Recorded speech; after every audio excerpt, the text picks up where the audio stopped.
Welcome to the Sports Scouting Report podcast with Lee Brecheen. Hi, everyone. You're listening to the Sports Scouting Report. I'm your host, Lee Brecheen. We've got a great show today.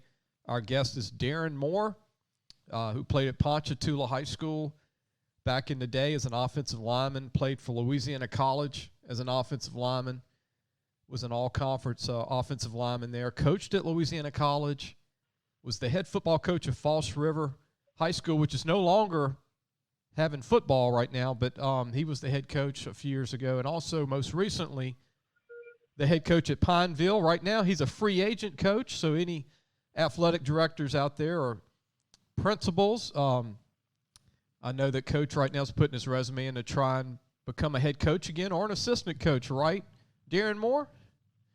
Yeah, that's right. Looking for a spot that's closer to home in South Louisiana, and that's what I've been trying to do lately. Darren, your career has taken you from South Louisiana, from Ponchatoula, your hometown, where you had a great career at Louisiana College, and you've gotten to know North Louisiana. I mean, you got a lot of respect being in North Louisiana for the last few years. I know your wife is from North Louisiana, but what was the change like for you spending your years at Louisiana College, as a player and then as a coach? You coached there when you were done, and then staying on that side of the state, growing up in Ponchatoula in Tangipahoa Parish. What was that like for you? I believe that it was just different.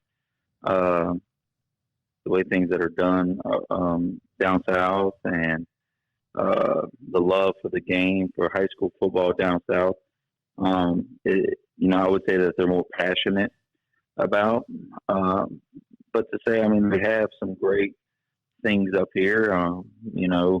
Being where we are and in the central part of the state, we have a great media that kind of just solely focus on a few schools, and so they do a good job of trying to get our kids out there and everything like that. So in that regard, I feel like this area was better at than South Louisiana, just simply because there's not as many schools as there is down there. But I would definitely say the passion and the want to go to games on Friday nights and to play high school football and the community. I would say that would be more. You see more of that in South Louisiana. Yeah, look, our connection goes back, and it's always bring this up to parents that are listening and kids, because sometimes you can take it into your own hands as a kid and make a phone call. And you did that when you were in high school. You called me personally, and I know you remember that. You called me and you said, I want to go play college ball. You called me from the magazine, and I didn't know you. I knew who you were. I saw you play at Ponchatoula, but you were a senior, and I made a couple of calls for you and actually sent your tape out. You're just a great story, Darren. You go to Louisiana College, and everything worked out. You're in coaching, and you're a great guy. You got two young kids under 2 years of age that keep you busy, right? That's right. And I got a 10-year-old too. So yeah, so you got three. You got your plate full, and but you got a great family. But remember that time when you called me? I never forgot that. That's our connection. You called me as a 17-year-old kid out of the blue. Remember that on the phone? I do remember that. I remember me and my dad, we were talking about colleges, and I was getting recruited by some schools. I was getting recruited by Nichols and UL and Southeastern, but no real commitments or offers. And then UL staff got fired my senior year. Nichols staff got fired my senior year. Northwestern staff got fired my senior year. Dooley left and went to Tennessee at Tech. Right. So it was just a crazy, just some crazy events that got me to Louisiana College. But I definitely remember there. I remember going on the show and being this young 17-year-old sitting on the set. That was back when the set was, an actual set and not a green screen. But no, Lee, I remember my dad. He told me, he's like, well, you got Lee Brecheen over at Louisiana Football Magazine. He was in it for your senior year. Why don't you just give him a call? Right. And so that's what I did. Yeah, and we hooked you up, man. We got you to come down, and the rest is history. And I'm proud of you, man. I mean, you're still a young coach, and I want to brag on you. I want to take a break. Don't go anywhere. When I come back, you had one of the best seasons at Pineville in the history of the school. False River, they had one of their best seasons. We want to talk about that when you were the coach there.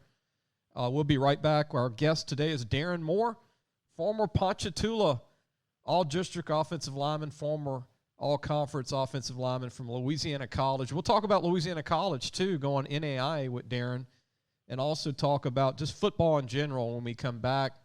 You're listening to the Sports Scouting Report. I'm your host, Lee Brecheen. We'll be right back. Listen, whatever you're driving right now, Tommy Harvey wants it. Bring it in to Harvey Subaru, Lexus of Shreveport, Bossier City, or John Harvey Toyota. They're paying big bucks for all trades right now. They'll cut you a check right there. Tell them Lee sent you.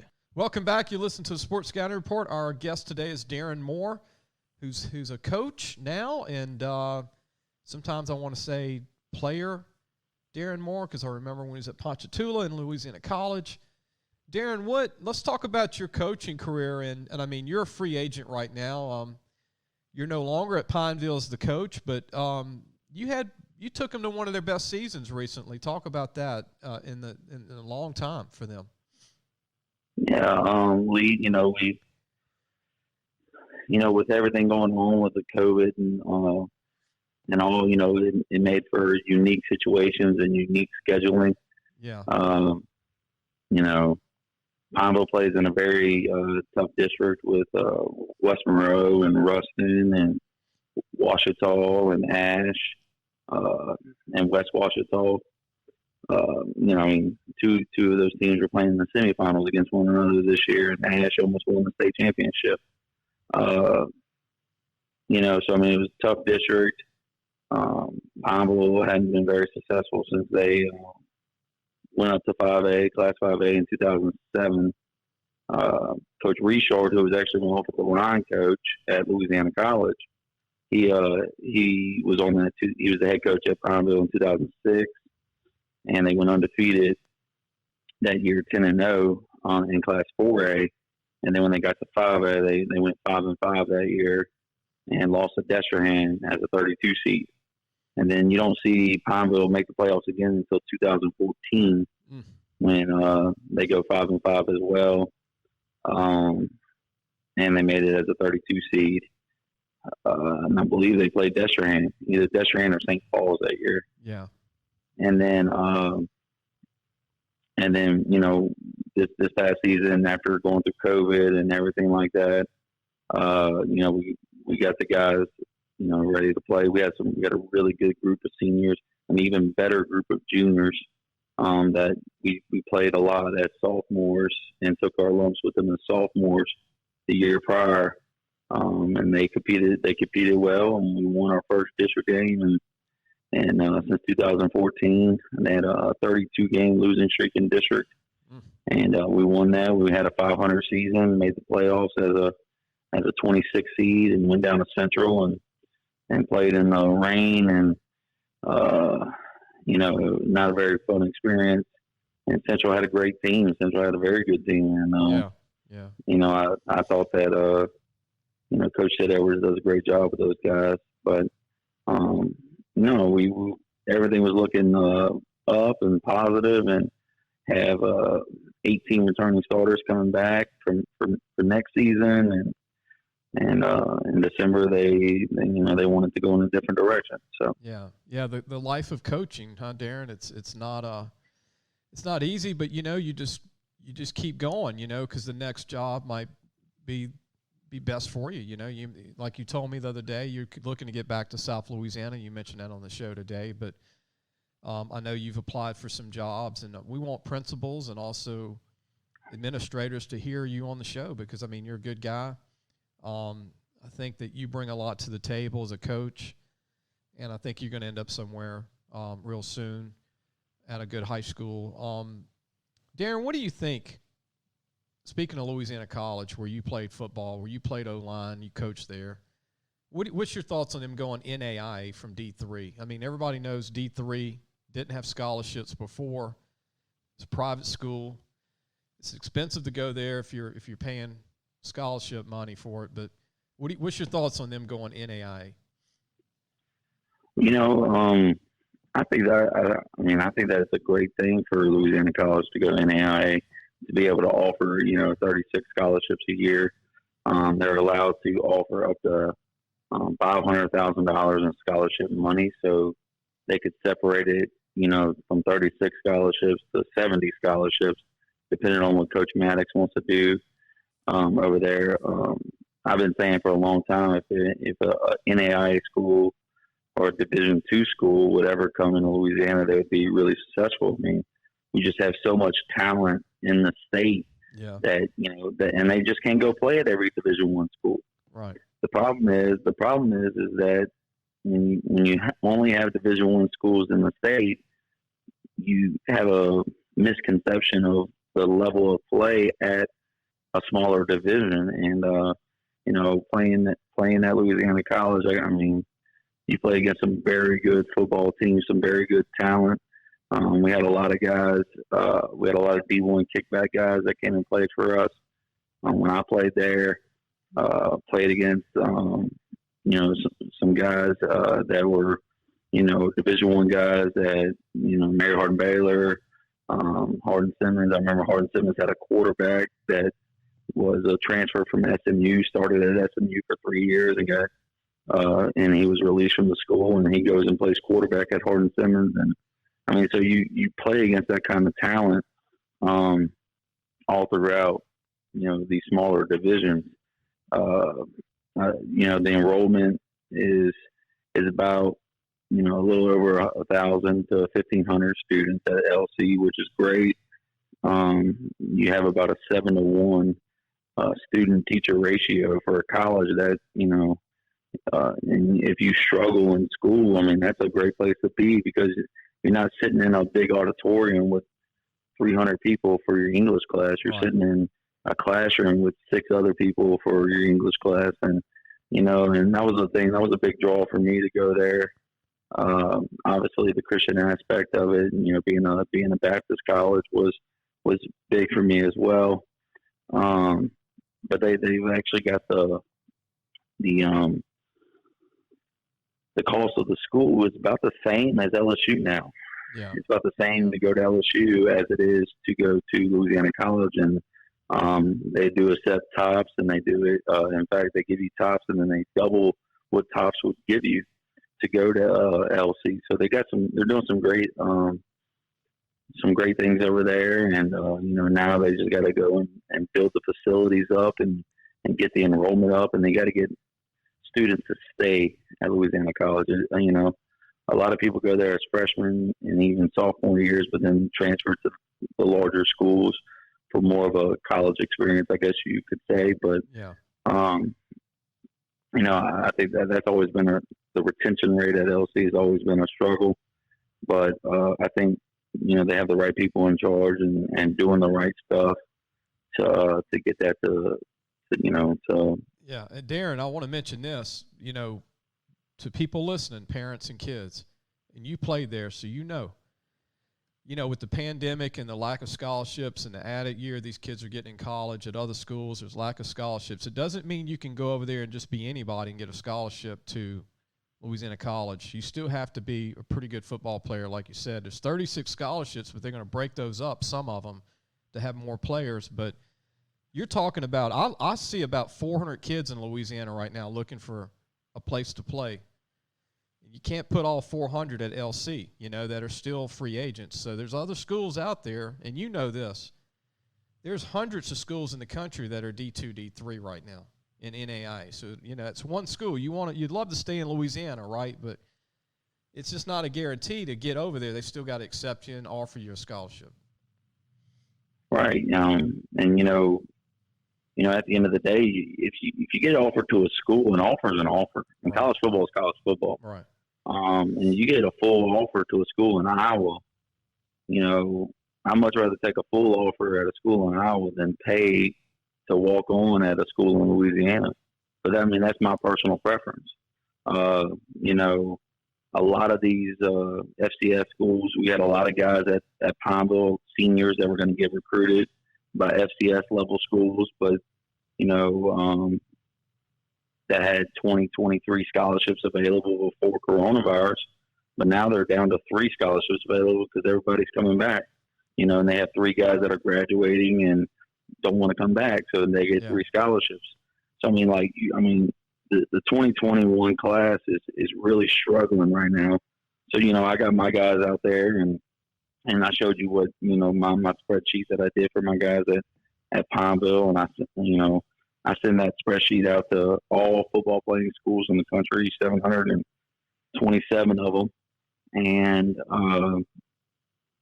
and in return, Andrew Frazier's got offers from schools in West Virginia and Missouri and Iowa and South Dakota. New Mexico's, but the majority are NAIA Division II schools, and so. But the seniors that I was trying to get scholarships for, all of them got scholarship offers.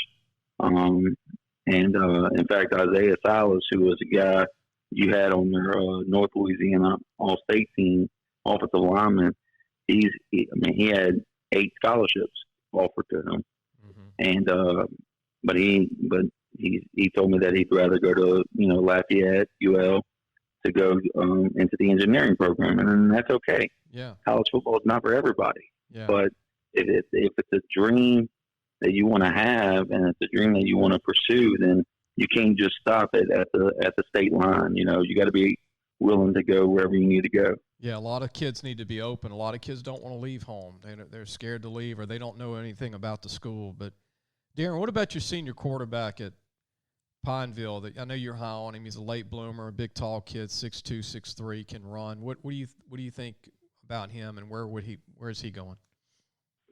I think Nate Dardar would have been a Division I guy had he not gone through everything that he went through. Nate was behind Ben West, who signed with Army his sophomore year.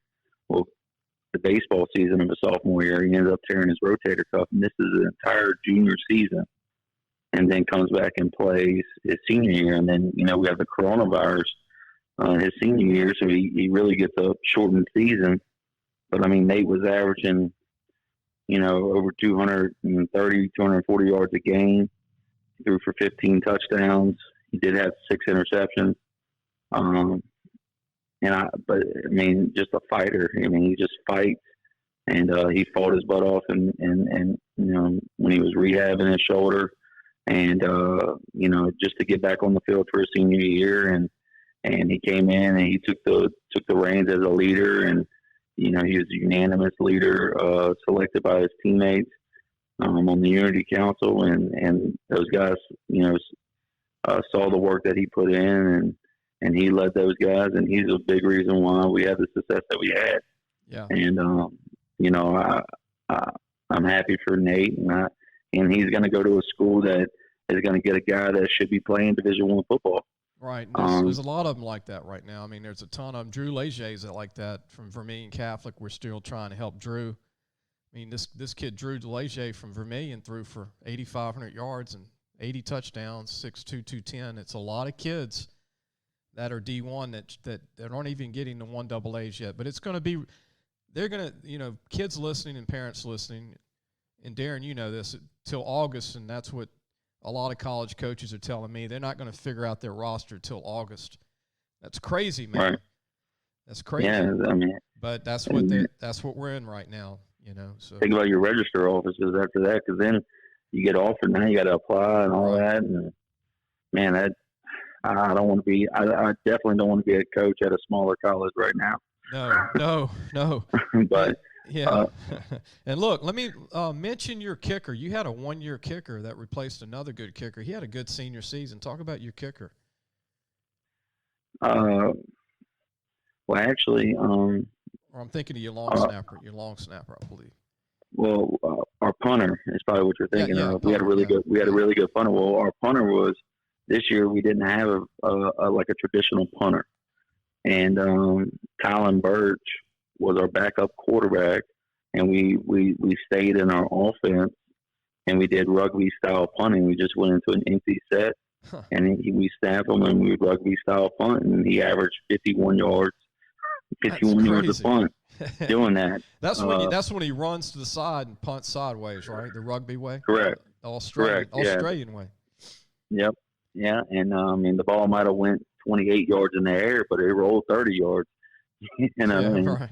And looking at it, I know we had a lot of naysayers about what we were trying to do, but when you don't have a guy that can snap the ball 15 yards back, and you don't have a guy that can punt the ball like a traditional punter, you have to think of ways to be able to move the football and punt the ball. And that was one of the ways that I looked up, and he averaged 51 yards of punt.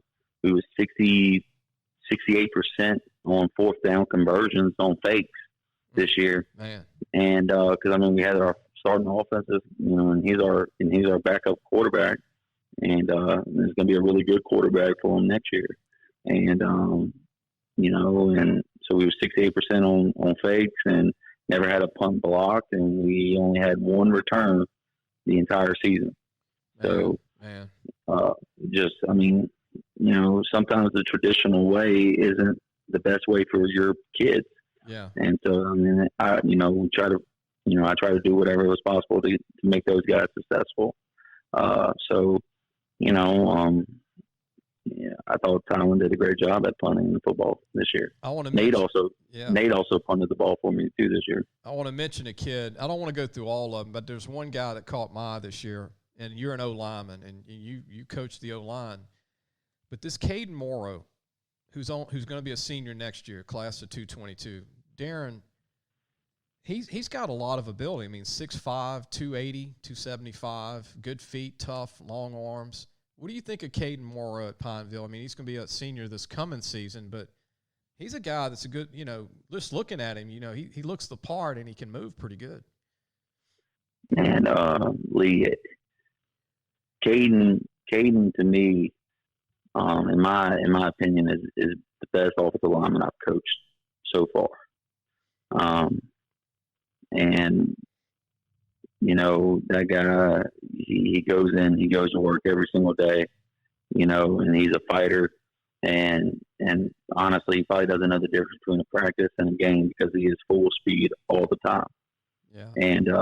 And very technically sound, just mean and violent. And then, like you said, he's long, he's 6'5", but he's going to graduate at 17. He's going to be like I was when I was in high school. Man. He's going to graduate at 17.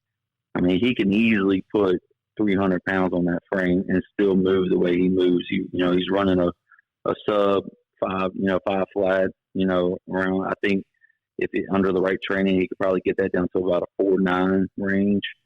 And then on top of that, the guy next to him, the left guard, Ethan Clark, they're probably the best two offensive linemen I ever coached. And look, their best friend.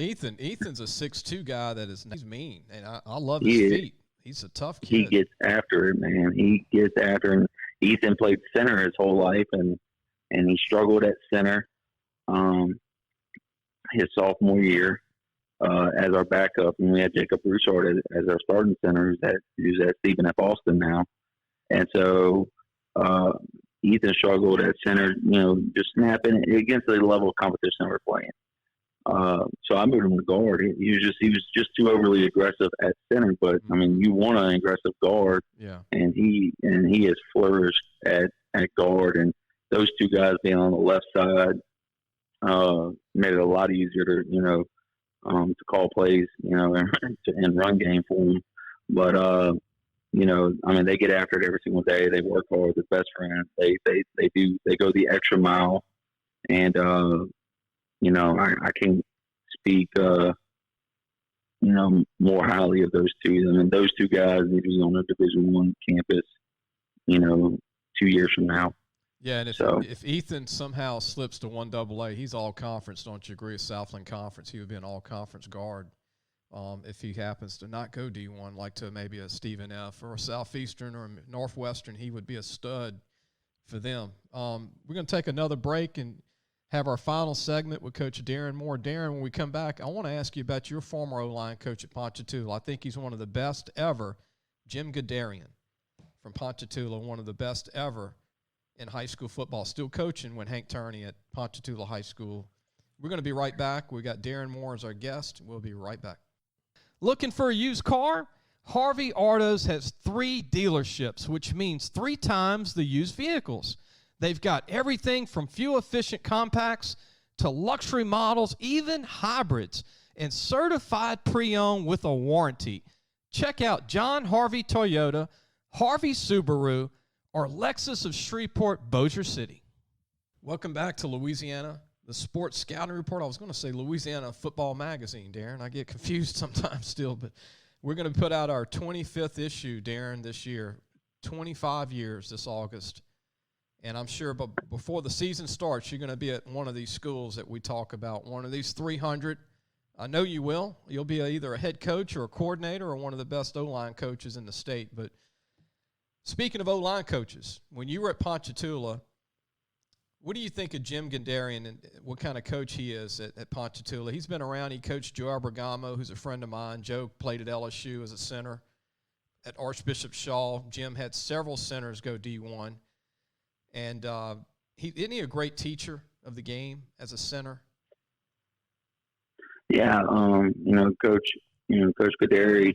I actually I didn't play for him. He got there after I got there. Okay, right after. But I know him, and I mean I've sat down with him several times when I go home, and Coach Hank, and I go visit the staff, and we sit down and talk offensive line play. I mean, his offensive line mindset is unbelievable, and he's coached, at a lot of places, even in the NFL, and I think that, he's great. My offensive line coach was Mike Baimani, who was also our head coach. Yeah, Mike, yeah. Coach Hank was our offensive coordinator when I was there.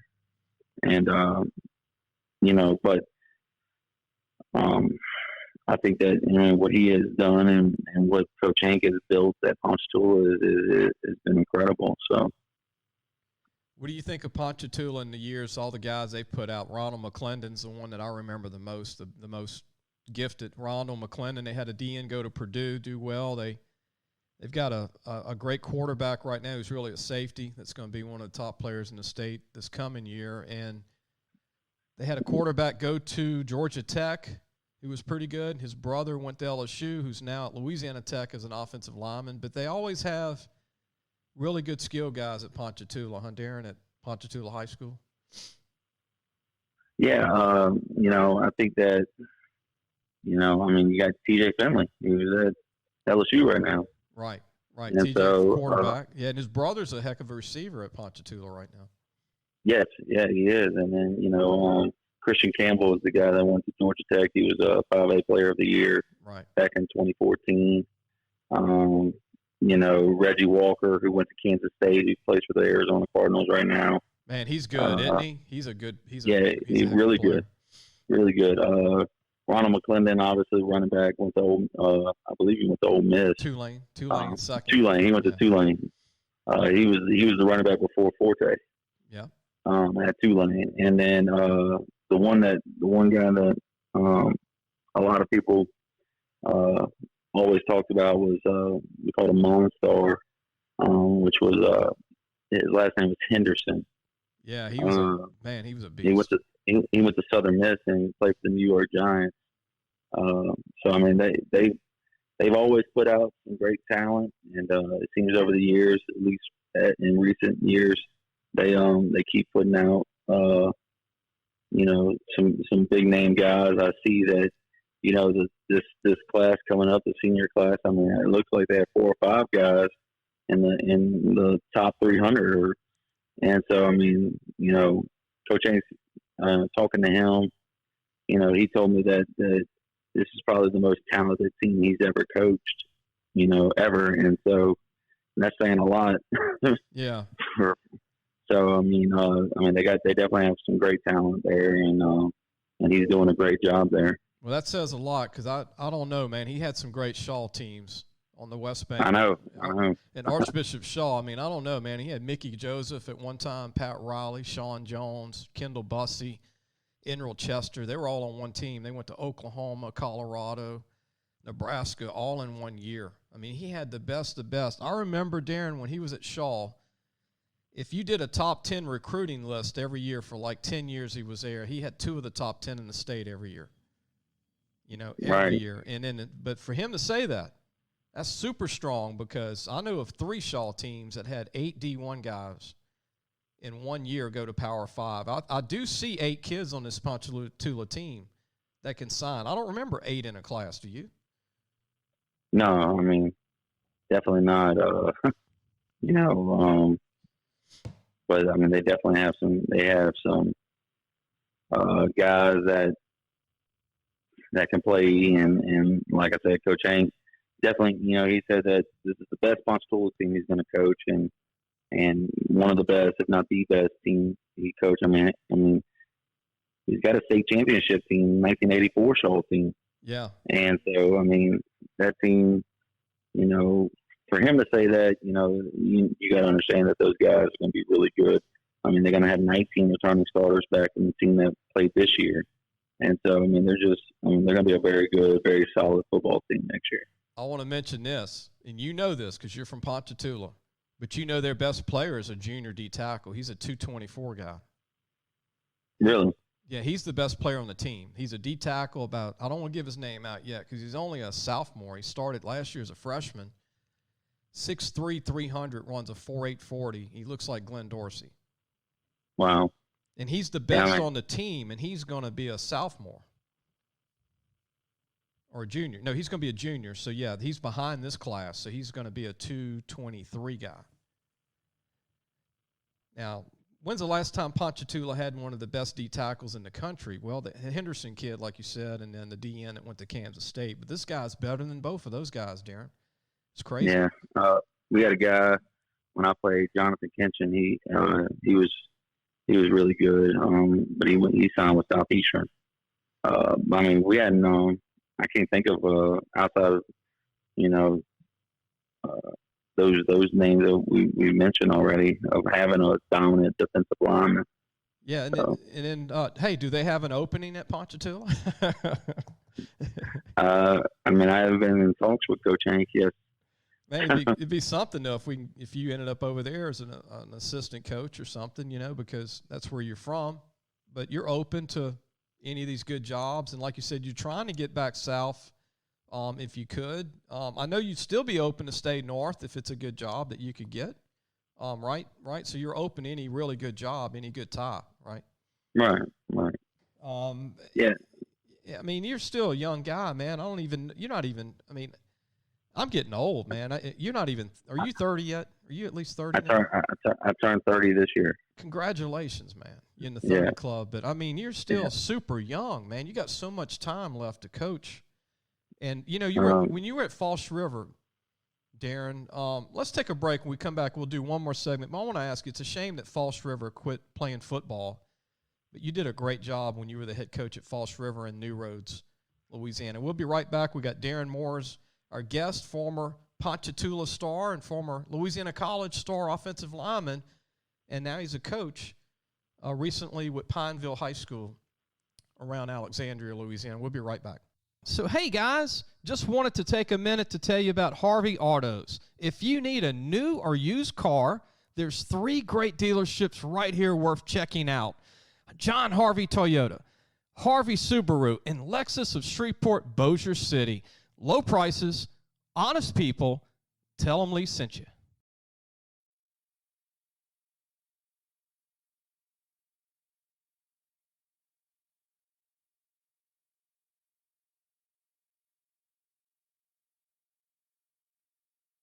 Welcome back. You listen to Sports Scouting Report. I'm your host, Lee Brecheen. Our guest is Darin Moore, Ponchatoula native. And Darren, I want to mention this because when you were at False River, you came on our TV show, and y'all had one of the best seasons in the history of Falls River High School. I want to mention that because people forget that. And when you're putting your resume out there to get a job, I'm trying to help you here, but you had the greatest season ever at Falls River in the history of their school.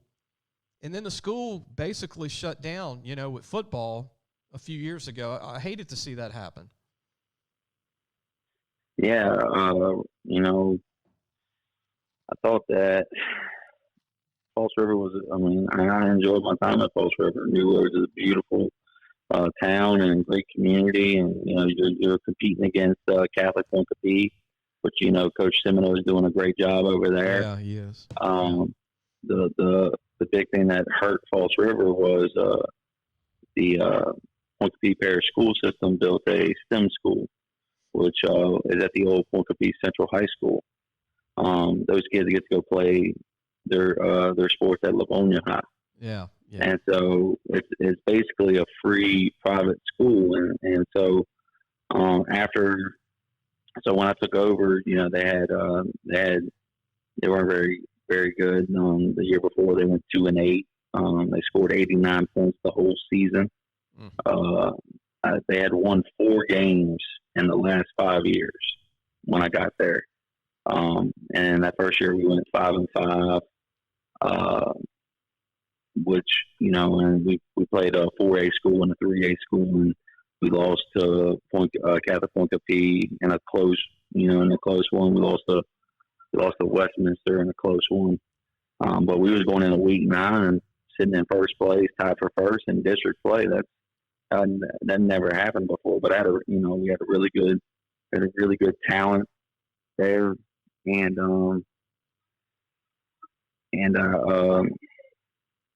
we had a really good talent there, and I thought that we continue to keep playing well. But then we got to that next year, we went 4-6, had a lot of injuries, and then when you looked at it behind them, we had that junior class only had 1 player, 3 boys total in the whole junior class. Wow. The sophomore class had 1 player, and they had 6 total boys in the whole sophomore class. There were 0 boys in the freshman class. That's great. And then there was only 4 boys in the 8th grade class. So we were losing so many guys to either Catholic and or the STEM school, and they called me in. They didn't believe that they was going to be able to furnish a football program. And so when they told me that, I began to look for another job, and that's when I went to Pineville. But taking that job over, I was only 24 years old when I took that job. It taught you a lot, didn't it, as a young guy? Yeah, it taught me a lot. And being the youngest head coach in 5A taught me a lot too. So it was just something that you get to look back on and enjoy. And I enjoyed it there, and I enjoyed my time at Pineville. And I've had the opportunity to coach into the college level. I coached at Louisiana College, and I coached at Hendrix College up in Arkansas. And so, that's why I think that everything is just gonna work out. Yeah, it's all gonna work out. Yeah, but you're at that stage now, Darren, that you're ready to dominate the coaching. You got all the experience at Falls River and Louisiana College, Pineville, coaching out of State College. But I think whoever gets you is going to get one of the great young minds in the state, and you're going to be great in this business. I know that you like coaching, you like helping kids, and you like developing these players, and you love the game. Obviously, because you didn't give up when you left Ponchatoula and nobody came around. Like you said, when you didn't get a D1 offer or 1AA, you're like, I'm going to play college football, and you did. You went to Louisiana College, which was D3, and you said, that's a tough school too. Like you said, it's not easy. It's not easy at the D3 level. Now they're NAIA, but got a lot of respect for you, Darren, and proud of you. And I think everything's going to work out. I'm glad we could tell your story today on our podcast. And I know you got to get back to school because you're teaching right now, and they're probably going to, the bell's probably going to ring any minute, right? Well, yeah. I'm at a virtual school at the moment, so we don't have any students on campus. But I share a room with Coach Mafus, who's been coaching for years, and getting to sit here and pick his brain a little bit. He was the defensive coordinator at Southeastern back in 1969. Are we talking about Robbie Mafus? No, they were talking about the yeah, okay. So he's my roommate. There you go. And so, like they said, wisdom is the key to life, right? I mean, anything you can get from someone else that's been around longer and just continue to digest that information. And this, every year you coach, you become a better coach. Every year you learn something else. And, you started, like I said, Falls River, which was a 1A school, and then you went up to the 5A school, Pineville, and you played ball, D3 football at Louisiana College. And, let's see where, you don't know where you might end up back at a 1A powerhouse or 1A or a 3A school. You just don't know, or 5A again. We'll see. But everything's going to work out. And be safe. And, man, thank you for taking the time to be with us today, Darren. I really appreciate it. I appreciate you having me on, Lee. And, for the kids out there that, the even crazier part of the whole story is, I graduated high school at 17. Yeah. And, I was 225 pounds when I graduated high school. And then when I left LC, I was 312 pounds. And let's tell the listeners that you were 6'3", you were a tall, lean guy. You were I call it athletic lean, but you weren't 270 where they went, okay, he's 270. You built like you said, you built your way up to that 6'4" frame, 225. That's amazing that you were I remember that. I remember you were a lean, tough, strong guy. You were strong though at 225. You were pretty strong. Yeah. And played multiple sports. Played football, I played basketball, I played baseball and golf, and at Ponchatoula High. I didn't know you were a golfer. I didn't know that. Oh yeah, I loved it. I played in state. I played in the state championships my senior year at Ponchatoula, and I even played at Louisiana College. Were you the biggest golfer playing at 6'4", 225 that year? Were you the biggest person? I believe Mandeville had a guy that was just about my size, and he could hit it too. He could swing it. How far could you hit it driving? Because of a guy your size at the time, you probably could drive it more than most. I could probably around. I think I was around 320. Wow. I could hit my wedge about 155, 160. All them golfers are saying, man, this guy. You might have been a golfer. Yeah. Look, I got a younger cousin that's at St. Paul's right now that's one of the best in the country, and I can't even hold him. I mean, he is unbelievable. What's his name? So we'll get his name out there. His name is Joshua Acord. What grade? What grade's he in right now? He's either a sophomore or junior this year. So can he do it all? Putt, drive, everything? He's a scratch. I mean. He's the youngest to ever win the Money Hill Club Championship, men's club championship. Wow. He competes in the All-State Sugar Bowl tournament, amateur tournament every year, which is invitation only. He travels all across the country competing in tournaments. Loves it, loves playing, and he's one of the best in one of the best high school amateurs in the country. Has Arizona State or Oregon or LSU offered him in golf? Any of those? He's got several offers. Yeah. Man, so we got to keep an eye on your cousin. He'd probably be one of the best receivers in the state too. If he would play. Oh, he's an unbelievable athlete. We don't want to mess that golf up, because if you hurt your hand, right? We don't want to. That's definitely not the. I don't want to say golf's not physical because it wear and tears your shoulder and your arms, but we don't want that to happen with football. Not that football is gonna, you just get. If we don't want to mess that golf up, man. If he's a national recruit, what would you think? He's one of the top 10 or 15 in the country. You think? I think the last time I talked to him, he was definitely in the top 50. He was I think he was like around the 25 rank. That's impressive, Darren. I mean, he goes out there in a non-tournament setting, we go out and play, and he'll shoot 65, 64. He's impressive, and and he hit. And there's not many people that I could still hit the golf ball over 300 now, and he just blows by my ball. It's not even fair. Hey, Darren, the other day I watched one of my favorite comedies, Happy Gilmore. You ever watch that one? Yeah. I love watching that movie. The golf has some of the best comedies ever. Rodney Dangerfield was in one way back with Bill Murray and Caddyshack. Yeah. Those are two of my favorite movies that involve golf. But it's really a great sport. And look, it's the only sport, this, you only get paid if you place. That's right. So you got to pay. Yeah. You got to pay your caddy anyway. So if you don't place, right, you still got to pay your caddy, and that means there's no salary involved. So that's a tough sport to get into and get in that top 100.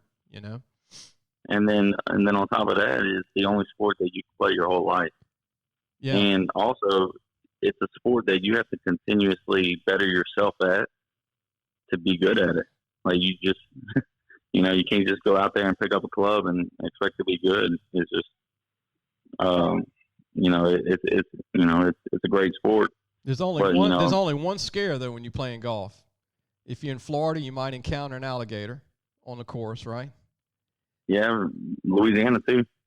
If you're playing in Arizona, they got scorpions. Yeah, in Louisiana. But it's funny though when you see these golf tournaments and these guys hit their balls like in these ponds or the ball's right on the edge of the pond, and you see these alligators lurk out. You're like, oh, okay, all right. Well, look, I was playing at Louisiana College, and we were playing Louisiana College Mississippi College tournament, and it was at Black Bear in Delhi, Louisiana, and we're sitting on the tee box, and a black bear mama and her cubs run out on the fairway. Ooh. You kidding me? Like a big old full-grown black bear? Big old bear and her cubs. So how long did that stop play? It just stopped for. we just stopped until they crossed. So, and I made sure I didn't hit it in the direction they went. Darren, you probably freaking out because we don't see bears. I haven't seen a bear in Louisiana. I heard we got them, but they got a bunch up here in North Louisiana. So this bear just kind of took its time with its family and just walks across the greens, huh? Yeah, the fairway. Yeah, they're standing on the tee box. And did you run? Did you throw your clubs? Oh no! They're about 150 yards away from us. Okay. 200 yards out. Get your camera out, take some pictures of them or anything, or? I don't even know about a phone that could do that at the time. I'm glad you shared that story because you don't hear that very often. A bear come out on the golf course. Yeah. It was in Black Bear. It was at Black Bear Country Club in Delhi. Well, I'm glad they're protected though. They're not black bears. They're not like those bears in Alaska or those grizzlies. That's a different kind of bear. Right. The black bears are pretty friendly if you don't mess with them. But Darren, again, appreciate it, man. I know you got to get back to what you're doing, even though it's no kids in class. You still got to work, but I appreciate it. And stay in touch with us. I know you will. When you get your job or wherever you're going to work, obviously give me a call. Sounds good, Lee. Thanks for having me on, man. I appreciate it so much. Don't hang up. We're going to end the show, but don't hang up. Go to our lafootballmagazine.com. We've got stories this week on different high schools in the state, on recruits, and also coaches. We got a story this week on Montgomery High School. Speaking of North Louisiana, they don't even have a red light in Montgomery, the town. We say that because Coach told me at Montgomery they don't even have a stoplight. The town is so small, Montgomery High School. But Jace Lejeune is writing that this week, and also we're going to have other articles this week. And appreciate Darren Moore coming on, football coach, and we'll see you Monday.